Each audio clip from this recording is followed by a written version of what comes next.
श्रीरामो रामभद्रश्च रामचन्द्रश्च शाश्वतः राजीवलोचनः श्रीमान् राजेन्द्रो रघुपुङ्गवः जानकीवल्लभो जयत्रो जितामित्रो जनार्दनः विश्वामित्रप्रियो दान्त शरणत्राणतत्परः वाली प्रमथनो वागमी सत्यवाक् सत्यविक्रमः सत्यव्रतो व्रतधरः सदा हनुमद आश्रितः कौसल्येह खरध्वंसी विराधवद पंडितः विभीषण परित्राता हरकोदंड खंडनः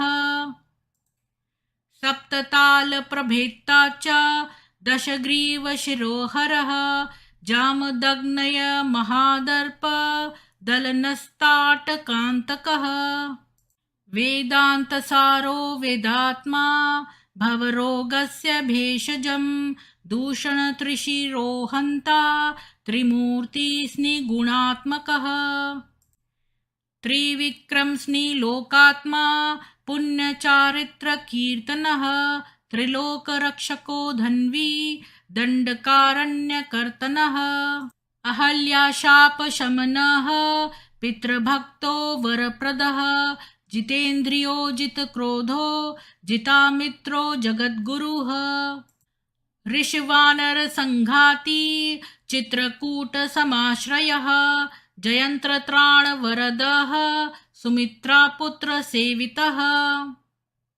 सर्वदेवादिदेवश्च मृतवानरजीवनः मायामारीचहन्ता च महादेवो महाभुजः सर्वदेवस्तुतः सौम्यो ब्रह्मण्यो मुनिसंस्तुतः महायोगी महोदार सुग्रीववेप्सितराज्यदः सर्वपुण्याधिकफलः स्मृत सर्वाघनाशनः आदिपुरुषः परमपुरुषो महापुरुष एव च पुण्योदयो दयासार पुराणपुरुषोत्तमः स्मितवक्त्रो मितभाषी पूर्वभाषी च राघवः अनन्तगुणगम्भीरो धीरोदात्तगुणोत्तमः मायामानुश्चारित्रो महादेवादिपूजितः सेतुक्रञ्जितवाराशी सर्वतीरथमयो हरि श्यामांग सुन्दरशूरः पीतवासा धनुर्धरः सर्वयज्ञाधिपो यज्वा जरामरणवर्जितः विभीषणप्रतिष्ठाता सर्वावगुणवर्जितः परमात्मा परब्रह्म सच्चिदानन्दविग्रहः परञ्ज्योति परन्धाम पराकाशः परात्परः परेशपारगपारः सर्वदेवात्मकपरः श्रीरामाष्टोत्तरशतं भवतापनिवारकं सम्पत्करं त्रिसन्ध्यासु पठतां भक्तिपूर्वकं रामाय रामभद्राय रामचन्द्राय वेधसे रघुनाथाय नाथाय सीतायाः पतये नमः। इति श्रीरामाष्टोत्तरनाम स्तोत्रम्।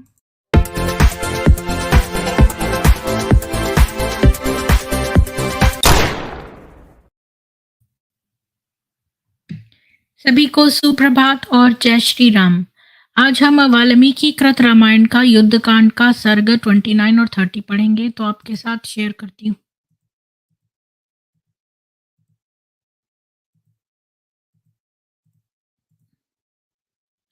तत्पश्चात त्रिजटा मन के समान द्रुतगामी पुष्पक विमान को लौटाकर दुखियारी सीता को लंका में ले गई। आगे एकोन त्रिंशः सर्गः। गरुड़ वैद्य द्वारा राम लक्ष्मण का स्वस्थ होना। घोरेण शरबंधेन बद्धौ दशरथात्मजौ निःश्वसन्तौ यथा नागौ श्यानौ रुधिरोक्षितौ। घोर बाण बंधन में बंधे हुए और सर्प की भांति फुनकारते हुए दोनों दशरथ पुत्र रक्त से लथपथ पड़े हुए थे। सर्वे ते वानर श्रेष्ठाः स सुग्रीव महाबलाः परिवार्य महात्मानौ तस्थुः शोक परिप्लुताः। महाबली सुग्रीव प्रमुख वानर श्रेष्ठों सहित उन दोनों वीरों को चारों ओर से घेरकर उनकी रक्षा कर रहे थे और शोक में डूबे हुए थे। एतस्मिन्नन्तरे रामः प्रत्युबुध्यत वीर्यवान् स्थिर स्थिरत वात सत्वयोगाच्च शरैः संदानितोऽपि सन। इतने ही में वीर्यवान दृढ़ गात्र और बल संपन्न श्री राम नागपाश से जकड़े हुए होने पर भी सचेत हुए। ततो दृष्ट्वा सरुधिरम विष्णवणम गाढ़म अर्पितम भ्रातरम दीनवदनम पर्यदेवय दातुरः। उठते ही रुधिर से तर दीन वदन और बाणों से जकड़े हुए अपने भाई लक्ष्मण को देखकर वे आतुर हो रोने लगे। किम नु मे सीतया कार्यम किम कार्यम जीवितेन वा शयानम यो अद्य पश्यामि भ्रातरम युधि निर्जितम। जब मैं अपने भाई को युद्ध में पराजित हो अचेत पड़ा देख रहा हूँ तब मैं सीता को लेकर क्या करूंगा और स्वयं जीवित रहकर भी क्या करूंगा।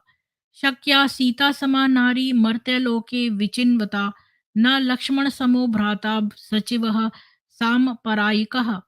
इस संसार में खोजने पर सीता के समान स्त्री भले मिल जाए परंतु लक्ष्मण के समान भाई सहायक और चतुर योद्धा नहीं मिल सकता। परित्याक्ष्याम्यहं प्राणान् वानराणां तु पश्यताम यदि पश्चात्त्वमापन्नः सुमित्रानंदवर्धनः। यदि सुमित्रा के आनंद को बढ़ाने वाले लक्ष्मण मर गए तो मैं इन वानरों के सामने ही अपने प्राण दे दूंगा। किम्नु वक्ष्यामि कौसल्यां मातरं किन्नु कैकेयीं कथमम्बाम सुमित्राम च पुत्र दर्शन लालसाम। अयोध्या लौटकर मैं पुत्र दर्शनाभिलाषिणी माता सुमित्रा से कौसल्या और केकई से क्या कहूंगा। धिंग माम दुष्कृत कर्माण कर्माणम मन अनार्यम यत कृते ह्रासौ लक्ष्मणः पतितः शेते शरतल्पे गतासुवत्।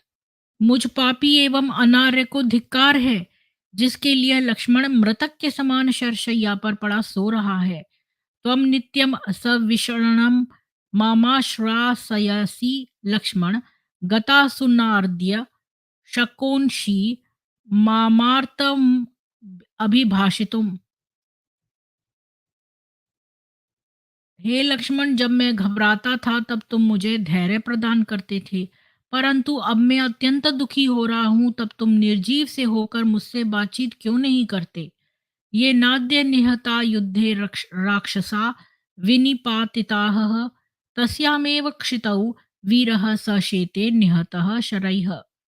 हे वीर, तुमने जिस संग्राम भूमि पर बहुत से राक्षस मार कर सुला दिए थे उसी भूमि पर तुम शत्रु द्वारा बाणों से घायल होकर स्वयं पड़े सो रहे हो। यथैव माम वनम यान्त मनुयातो महाद्वितीय अहमप्यनुयास्यामि तथैवैनेम यमक्षयम। हे तेजस्विन, जिस प्रकार वन में आने के समय तुम मेरे पीछे पीछे आए थे उसी प्रकार मैं भी तुम्हारे पीछे पीछे यमालय को चलूंगा।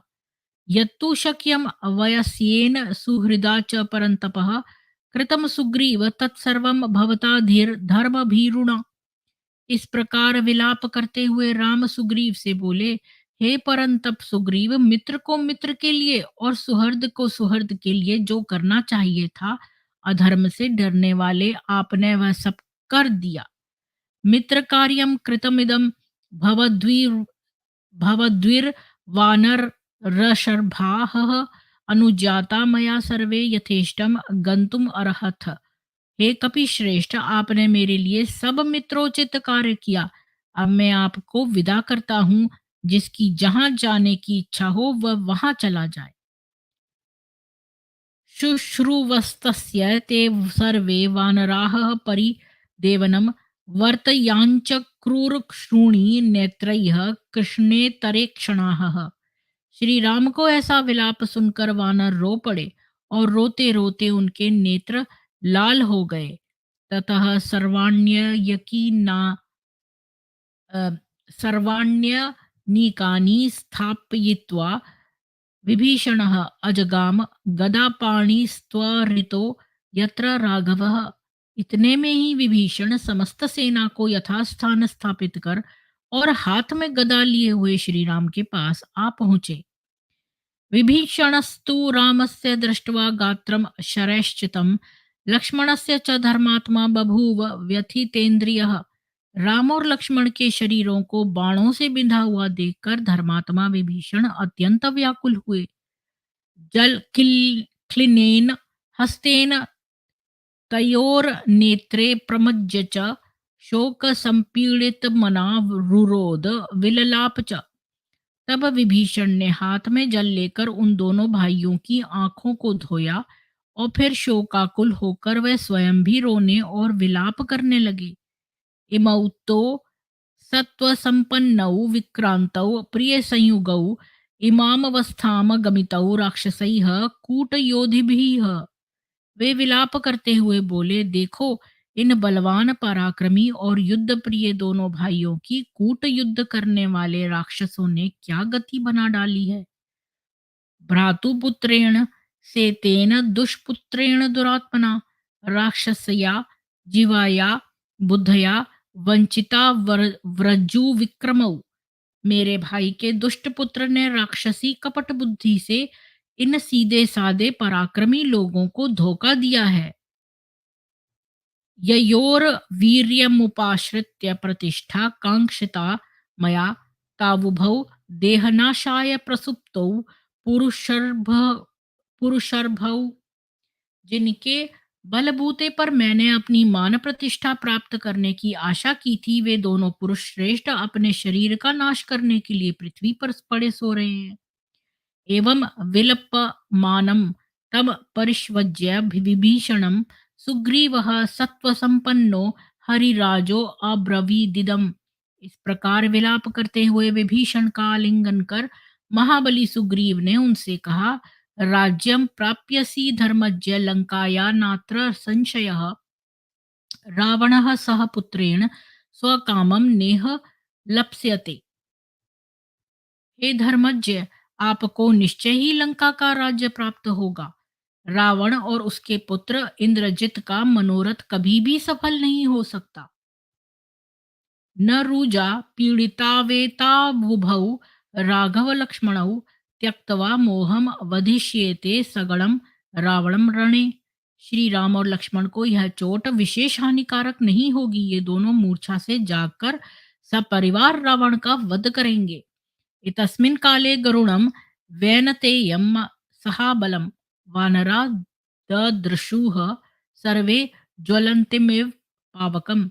सुग्रीव और विभीषण में इस प्रकार वार्तालाप हो रहा था कि थोड़ी ही देर में अग्नि के समान दैदीप्यमान विनता पुत्र वैद्यराज गरुड़ को वानरों ने वहां उपस्थित देखा। ततः सुपर्णः काकुत्स्थौ दृष्ट्वा प्रत्यभिनन्दितः विमर्शम च पाणिभ्याम मुखे चंद्र समप्रभे। वैद्यराज गरुड़ ने उन दोनों राजकुमारों को देख उनका अभिनंदन किया, फिर उनके अंगों का अपने हाथ से स्पर्श कर उन दोनों के चंद्र तुल्य मुखों को सहलाया। वैनते येन संस्पृष्टास्तयोः संरुरुहु संरुरुहुर्वृणाः सुवर्णे च तनु स्निग्धे तयोराशु बभूवतुः। गरुड़ जी के स्पर्श से उन दोनों के घाव भर गए तथा उन दोनों के शरीर पहले के समान सुंदर रंग वाले और चिकने हो गए। तो हस्त स्पर्श द्वारा रोगों को दूर करने का निर्देश संसार की प्राचीनतम पुस्तक अथर्ववेद में है। देखिए, अथर्ववेद का 4.13.6 कहता है, अयम में हस्तो भगवान अयम में भगवतरः अयम में विश्व भेष जो अयम शिवाभिमर्शनः। ए रोगी, मेरा यह हाथ सौभाग्यदायक है और मेरा यह दूसरा हाथ उससे भी अधिक लाभकारी है। मेरा यह हाथ समस्त रोगों को शमन करने वाला है और यह दूसरा हाथ सुख शांति के स्पर्श वाला है। तावुत्थाप्य महावीर्यौ गरुडो वासवोपमौ उभौ तौ सस्वजे हृष्टौ रामश्चैनमुवाचः।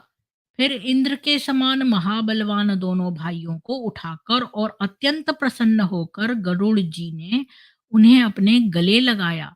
तब श्री राम ने उनसे कहा, भवत प्रसादाद्वयसनं रावणी प्रभवं महत आवामिह व्यतिक्रांतौ पूर्ववद बलिनौ कृतौ।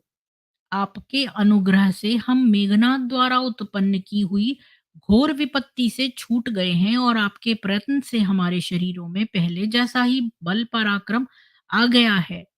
यथा तातम दशरथम यथा अजम च पितामहम तथा भवंतम आसाद्य हृदय में प्रसीदति। इस समय आपको देखकर मुझे वैसी ही प्रसन्नता हो रही है जैसे कि पितामह महाराज अज और पिता महाराज दशरथ को मिलकर होती। को भवान रूप संपन्नो दिव्य स्नगन नुलेपनः वसानो विरजे वस्त्रे दिव्याभरण भूषितः। रूप संपन्न दिव्य पुष्पमाला धारण किए हुए तथा सुगंधित चंदन आदि लगाए हुए, निर्मल वस्त्र धारण किए हुए और आभूषणों से अलंकृत आप कौन हैं? तो इस गरुड़ के विषय में लोगों की ऐसी मिथ्या धारणा फैली हुई है कि ये पक्षी था, परंतु इस वर्णन को देखकर गरुड़ के पक्षी होने का खंडन हो जाता है। पक्षी न माला धारण करते हैं और न चंदन लगाते हैं। पक्षी वस्त्र भी नहीं पहनते और न आभूषण धारण करते हैं। अगले ही श्लोक में गरुड़ अपने आप को राम का प्रिय सखा कह रहे हैं, अतः यह स्पष्ट है कि गरुड़ पक्षी नहीं था, बल्कि अपितु एक पीयूष पाणी वैद्य था। तमुवाच महातेजा व्यनतेयो महाबलः अहम सखा ते काकुस्थ प्रियः प्राणो बहिश्चरः। राम के ऐसा पूछने पर महातेजस्वी एवं महाबलवान विनता पुत्र गरुड़ जी ने कहा, हे काकुस्थ, मैं तुम्हारा बाहर विचरने वाला प्राण के समान प्रिय मित्र हूँ। इमं श्रुत्वा तु व्रतान्तं त्वरमाणो अहमागतः सहसा युवयोः स्नेहात् सखित्वम् अनुपालयन्। मैं तुम लोगों के पाशबद्ध होने के वृतांत को सुनकर तुम दोनों के प्रति स्नेह होने के कारण अपने मित्र धर्म का पालन करने के लिए दौड़ा हुआ यहाँ आया हूँ। मोक्षितौ च महाघोरादस्मात् सायक बंधनात् अप्रमादश्च कर्तव्यो युवाभ्याम नित्यमेव ही। मैंने आपको इस महादारुण बाण बंधन से मुक्त कर दिया है। अब आप लोगों को प्रमाद रहित होकर सदा ही अत्यंत सावधानी के साथ युद्ध संबंधी कार्य करना चाहिए। एवं उक्त्वा ततो रामं परिष्वज्य च वीर्यवान् जगामाकाशम आविश्य सुपर्णः पवनो यथा। राम से ऐसा कहकर और उनका आलिंगन करके महापराक्रमी गरुड़ वायु के समान वेग से आकाश मार्ग से चले गए। विरजौ राघवौ दृष्ट्वा ततौ ततो वानरयूथपाः सिंहनादांस्तदा नेदुर्मृदंगाश्राप्य नादयन। श्री राम और लक्ष्मण को निरोग एवं स्वस्थ देखकर वानर यूथपति सिंहनाद करने लगे और मृदंगों को बजाने लगे। त्रिंशः सर्गः। राम लक्ष्मण के स्वस्थ होने का वृतांत जानकर रावण का धूम्राक्ष को युद्ध के लिए भेजना और हनुमान द्वारा उसका वध। तेषां सुतुमुलं शब्दं वानराणां तरस्विनां नर्दतां राक्षसैः सार्धं तदा शुश्राव रावणः। महापराक्रमी उन गरजते हुए वानरों का वह तुमुल नाद राक्षसों सहित रावण ने भी सुना। स्निग्ध गंभीर निर्घोषम श्रुत्वा स निनदम भ्रशम सचिवानाम ततस्तेषाम मध्ये वचनम ब्रवीत। उस स्पष्ट और गंभीर ध्वनि को बारंबार सुन मंत्रियों के बीच बैठा हुआ रावण बोला, यथा असौ संप्रहष्टानाम वानराणाम समुत्थितः बहुनाम सुमहानादो मेघानामेव गर्जताम व्यक्तम सुमहति प्रीतिरेतेषाम नात्र संशयः तथा हि विपुलैर्नादैषु शुभे वरुणालयः। यह जो गरजते हुए मेघों के समान अत्यंत प्रसन्न बहुत से वानरों का महानाद सुनाई पड़ रहा है, इससे निस्संदेह ऐसा प्रतीत होता है कि रामदल में अवश्य ही कोई महाप्रसन्नता की बात हुई है, क्योंकि इनके महानाद से समुद्र भी क्षुब्ध हो उठा है। तौ तु बद्धौ शरैस्तीक्ष्णैर्भ्रातरौ रामलक्ष्मणौ अयं च सुमहानादः शंकाम जनयतीव मे। वे दोनों भाई राम और लक्ष्मण तो तीखे तीरों के बंधन से जकड़ दिए गए थे, अतः यह महानाद मेरे हृदय में शंका उत्पन्न कर रहा है। एतत्तु वचनं शोक्त्वा मन्त्रिणो राक्षसेश्वरः उवाच नैरृतांस्तत्र समीप परिवर्तनः। राक्षसराज रावण मंत्रियों से ऐसा कहकर पास बैठे हुए राक्षसों से बोला, जायताम तूर्ण में तेषाम सर्वेषाम वनचारिणाम शोक काले समुत्पन्ने हर्ष कारणम उत्थितम। तुम लोग जाओ और तुरंत पता लगाओ कि ऐसे शोक के समय में वानरों के इस प्रकार हर्षित होने का कारण क्या है। तथोक्तास्तेन संभ्रांताः प्राकारम् अधिरुह्य ते ददृशुः पलिताम सेनाम सुग्रीवेण महात्मनाः। इस प्रकार रावण की आज्ञा पाकर वे घबराए हुए राक्षस परकोटे की दीवार पर जा चढ़े और वहां से सुग्रीव के द्वारा रक्षित वानर सेना को देखा।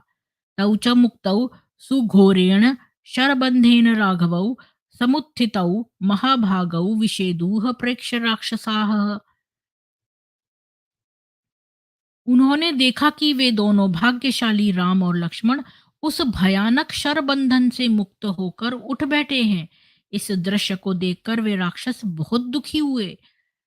संत्रस्त हृदयाः सर्वे प्राकाराद वरुह्यः ते विषण विषण विषणन् वदना घोरा राक्षसेन्द्र उपस्थिताः।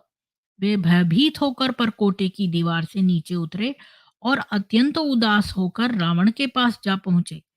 तद प्रियम दीनमुखा रावणस्य निशाचराः कृत्सनम निवेदयामासुर्य था वद्धा वद्वाक्य कोविदाह। रावण के समीप जा उन वाकपटु राक्षसों ने मुंह लटकाकर रावण को वहां का समस्त अप्रिय संवाद यथावत कह सुनाया। यौ ताविन द्रजिता युद्धे निबद्धौ राम लक्ष्मणौ विमुक्तौ शरबंधेन तौ दृश्येते रणाजरे।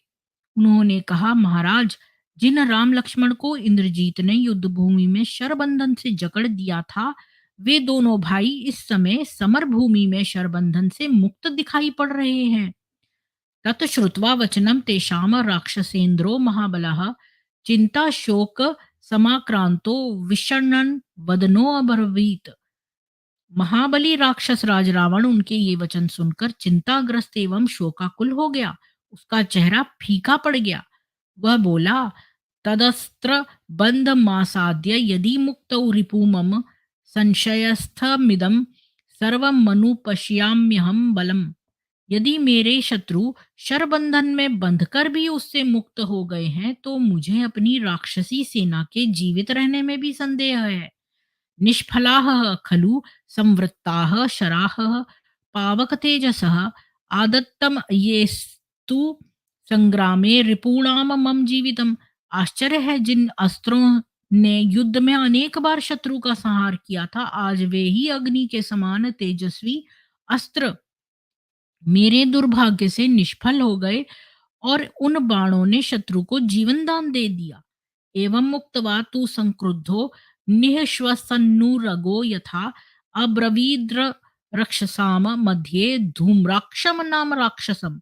ऐसा कहकर क्रोध में भरे रावण ने सर्प की भांति फुंफकारते हुए राक्षसों के मध्य में बैठे हुए धूम्राक्ष को आदेश दिया, बलेन महता युक्तो राक्षसैर भीमविक्रमैः त्वं वधायाशु निर्याहि रामस्य सह वानरैः। तुम भयंकर पराक्रमी राक्षसों की विशाल सेना लेकर समस्त वानरों सहित राम को मार डालने के लिए शीघ्र प्रस्थान करो। एवं मुक्तस्तु धूम्राक्षो राक्षसेन्द्रेण धीमता कृत्वा प्रणामं संहृष्टो निर्जगाम नृपालयात। जब महामती रावण ने धूम्राक्ष को ऐसा आदेश दिया तब वह राक्षस राज को प्रणाम कर प्रसन्न होता हुआ राजभवन से निकला।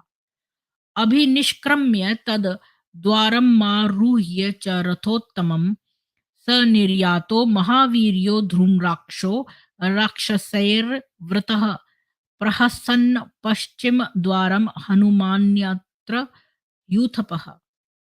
राजभवन के द्वार पर महाबली धूम्राक्ष एक सुंदर रथ पर आरूढ़ होकर और राक्षस सेना को साथ लेकर अट्टहास करता हुआ लंका के पश्चिम द्वार से बाहर निकला, जहां हनुमान ने मोर्चा संभाला हुआ था।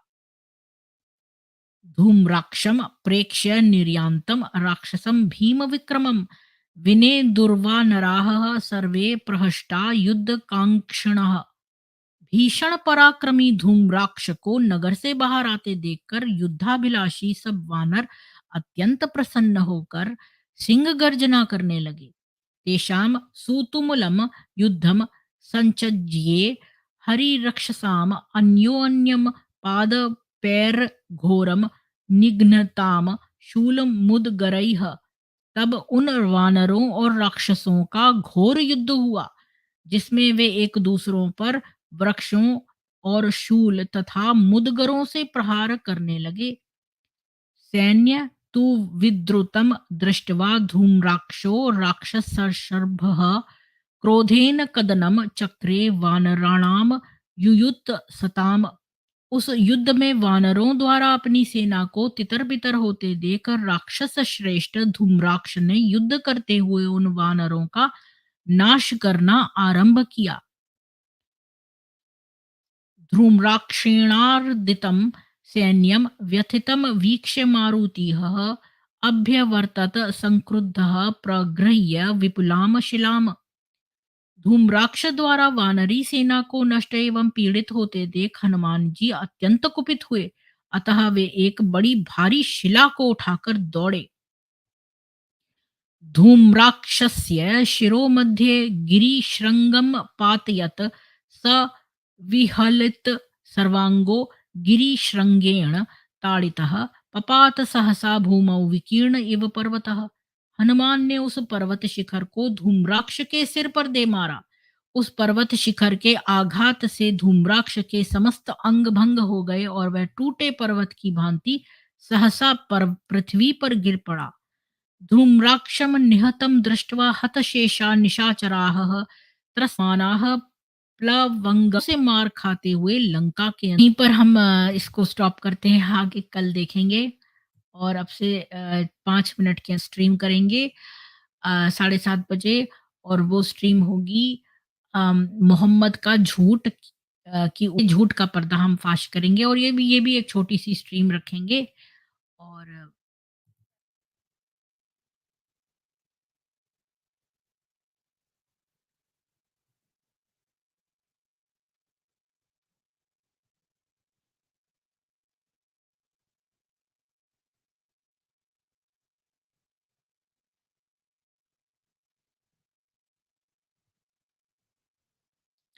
जी, बिल्कुल। उस समय जो ज्ञान था वो आज तक हमें हमारा रिवाइव नहीं हुआ है। पुष्पक विमान थे और इस तरह का बहुत हमारा एडवांस था वैदिक पीरियड। आप सबको जय हिंदू राष्ट्र, परमात्मा आपको नर पिशाचों की से बचाए।